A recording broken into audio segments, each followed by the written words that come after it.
Welcome to our RAZ notebook, The Broken Bike.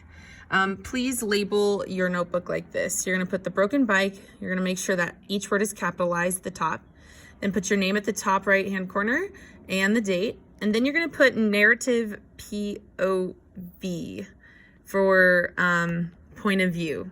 So we're going back to the paper that I had just done with you about our story. And you thought of events, well, I thought of events for you today to write a story about in a different point of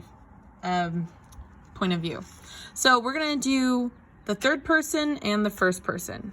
Here is my story, and please copy this down.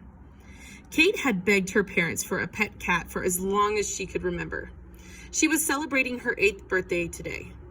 I wonder what I'm getting this year, she said to herself. Finally, it was time to open the presents. A box wiggled. She immediately grabbed it and lifted the box carefully. To her pleasant surprise, a tiny orange kitten mewed at her. All right, so this was the third person because I was using things like she and her to tell the story, and there's no apparent character telling the story. Okay. This is the narrative POV, which stands for point of view, first person. My mom and dad have never liked messes.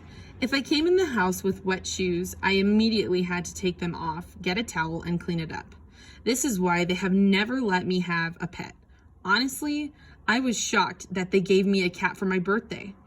I have been begging for years, and they have always said no.